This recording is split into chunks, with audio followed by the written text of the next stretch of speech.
Introduction.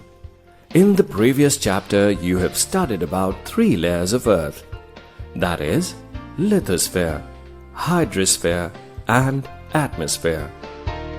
Lithosphere is the layer where we build our houses and get our food. In this chapter, we'll discuss about the surface and interior structure of the Earth. Surface of the Earth. The solid outer crust of rocks forming the surface of the Earth is called the lithosphere.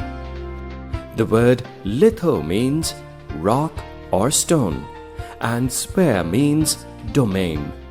The lithosphere thus can be described as the rock sphere. Lithosphere has an average thickness of about 100 kilometers. The average thickness is more in the continents as compared to the oceans. We live on this hard outer shell of the Earth. All visible landforms, which include mountains, plateaus, plains, etc., are parts of the lithosphere. Above this layer, there is a layer of gases called the atmosphere, which is essential for our survival. You will study about this in the next chapters. Lithosphere is very important to human beings. People not only build their houses on it, besides most of the food supply also comes from this sphere. For a better understanding of this outer shell of the Earth, we must know some facts about the internal structure of the Earth.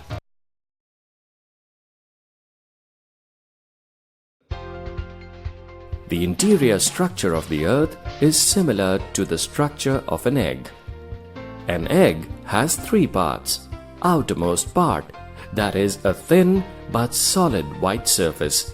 Middle, a soft, thick white layer. And innermost part, that is the yellow part. Most of the scholars also divided the Earth into 3 major layers: the crust, the mantle, and the core. The crust, which is the outermost layer of the Earth, is called the lithosphere. It is made up of various types of rocks in solid form. The most important rocks forming the base of the lithosphere are the igneous rocks. The sedimentary and metamorphic rocks constitute a larger part of the lithosphere. The average thickness of the crust is about 60 kilometers. Silicon, aluminium, and magnesium are the most important constituent elements of this layer. The mantle is the intermediate layer between the crust and the core of the Earth. It has an average thickness of 2,900 kilometers. This layer is also called the asthenosphere. This layer consists of mixed silicates and metallic minerals. The rocks in this part of the Earth are in a plastic or molten state.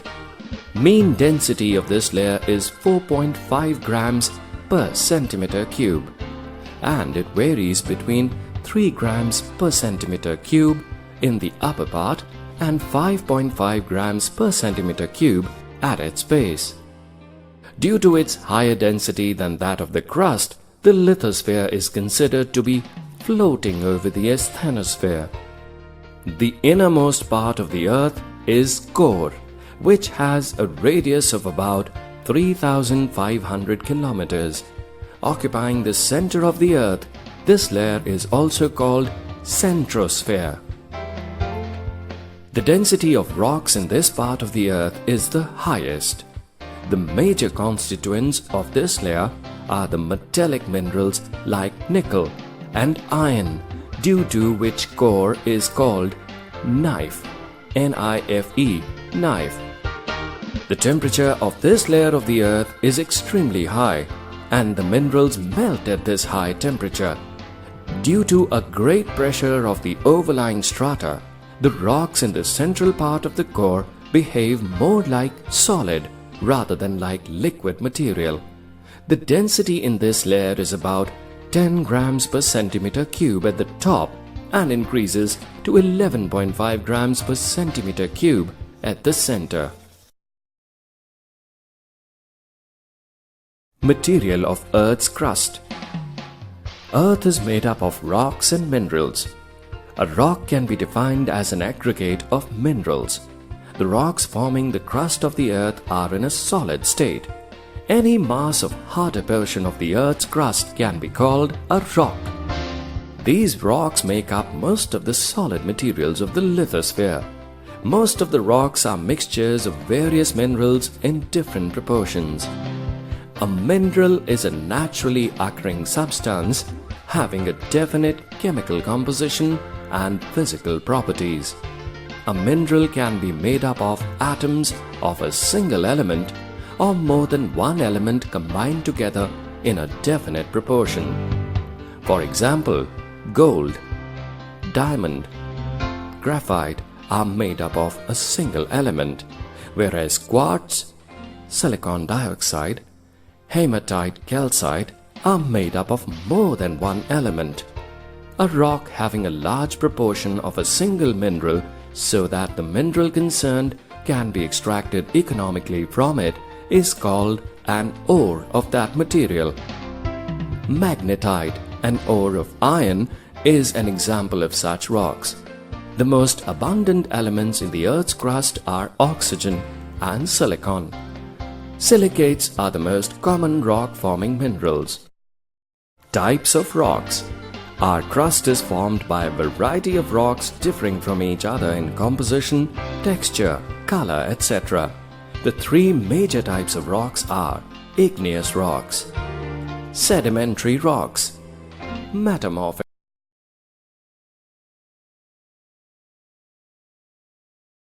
Igneous rocks. Igneous or primary rocks are formed by the solidified material ejected from the interior of the Earth. As we discussed earlier, the inner and interior part of the Earth has high temperature.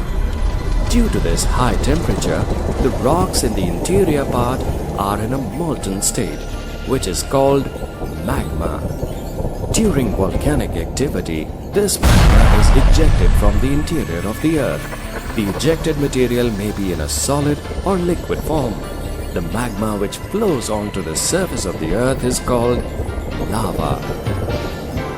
This lava gets deposited and solidified, which becomes rocks. Thus, igneous rocks are formed by the cooling and hardening of the ejected material. The igneous rocks are of two types: intrusive rocks and extrusive rocks. When the magma cools down and gets solidified on the surface of the Earth, these rocks are called extrusive rocks.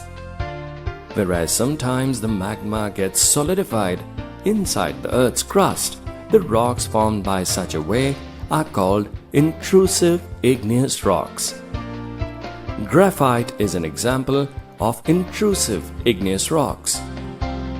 The size of the rocks formed depends upon the rate of cooling of lava and magma.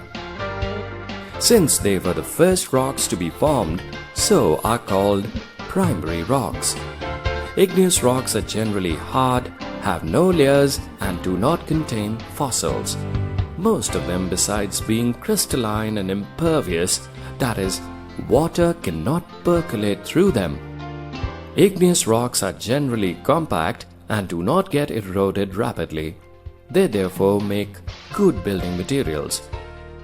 Granite, basalt, gabbro, feldspar, pumice, and scoria are examples of these rocks.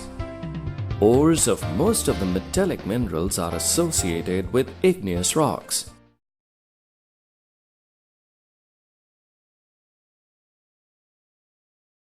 Sedimentary rocks.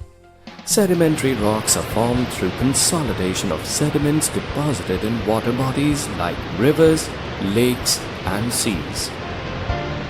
The sediments are derived by denudation of the rocks by agents of erosion like rivers, glaciers, winds, and waves. These agents of erosion carry the eroded particles of rocks to the water bodies and deposit them there. Such deposited material is called sediment. Sediment contains loose particles of gravel, sand, silt, and clay in various proportions.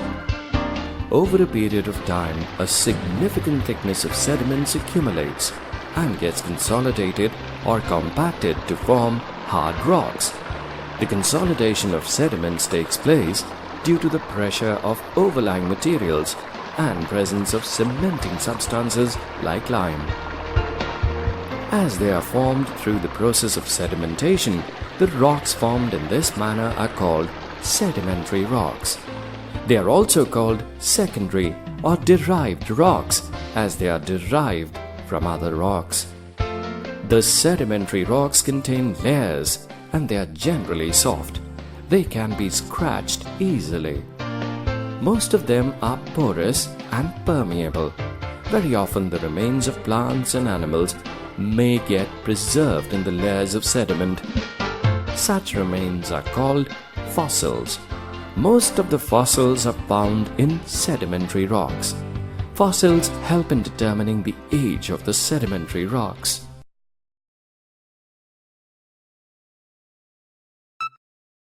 Metamorphic rocks. Metamorphic rocks are formed through the process of metamorphism, means alteration or transformation.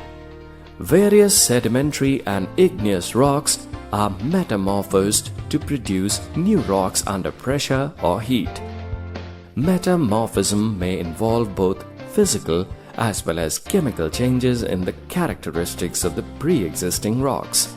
Due to extreme pressure, generating heat, or by coming in contact with volcanic material, the original material found in a rock are altered and new minerals are formed. The joints in these rocks are pressed and crystallization also occurs. The rocks thus formed are generally more compact, harder, and bulkier than the original rocks. Sandstone, for example, may be changed into quartzite, limestone into marble, clay and shale into slate, granite into gneiss, basalt into schist, and coal into graphite. Metamorphic rocks may have layers, but these layers are highly compressed. Generally, fossils are not found in these rocks. Most of the metamorphic rocks are impermeable. The process of metamorphism may take a very long time. Metamorphic rocks are associated with a number of valuable minerals. Metallic minerals including gold and silver are often found in metamorphic rocks. Due to pressure and heat, these rocks change from one type to another, making a complete cycle which is called rock cycle. The primary rocks, that is the igneous rocks, are formed due to the solidified lava.